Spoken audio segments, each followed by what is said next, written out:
আজকের ভিডিওটা শুরু করছি ঝাড়গ্রাম বাস স্ট্যান্ড থেকে, কারণ সকাল সকাল চলে এসেছি আমি ঝাড়গ্রাম টিউশন পড়তে। আর টিউশনে এসে আমি পড়াশোনা বন্ধ করে কুড়কুড়ি খেতে শুরু করে দিই। তারপর টিউশন ছুটি হওয়ার পর আমি সোজা চলে আসি খাবার দোকানে, আর দোকানে এসে একটা দই কিনে নিই। তারপর ওখানে খাওয়া দাওয়ার পর আমি সোজা বাস ধরে চলে আসি বিনপুর। আর বিনপুরে এসে দেখি এত ভিড়, আমি ভাবছি আজকে বাড়ি যাবো কি করে। অনেকক্ষণ দাঁড়ানোর পর ফাইনালি আমি টোটো পেলাম, আর পেয়েও কি লাভ, আমি সেই পেলাম সামনের দিকে সিট। আর সামনের দিকে সিটে বসে মনে হচ্ছে আমি যেমন টোটোটা চালাচ্ছি।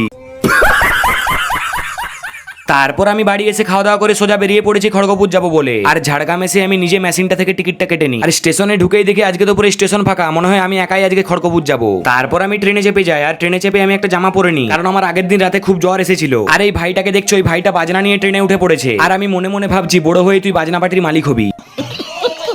তারপর রাস্তায় যেতে যেতে এই দৃশ্যটা দেখলাম খেমাশুলিতে। আর আমি যতবার খড়গপুর যাই ততবার এই দৃশ্যটা দেখি, আর দেখেই আমার চোখে জল চলে আসে, কারণ এই দিনে কতজনের প্রাণ হারিয়েছি। চলো, যেটা হওয়ার সেটা হয়ে গেছে, আর ভেবে লাভ নেই। আর আজকের মতো ভিডিওটা এখানেই শেষ করলাম, দেখা হচ্ছে নেক্সট ভিডিওতে।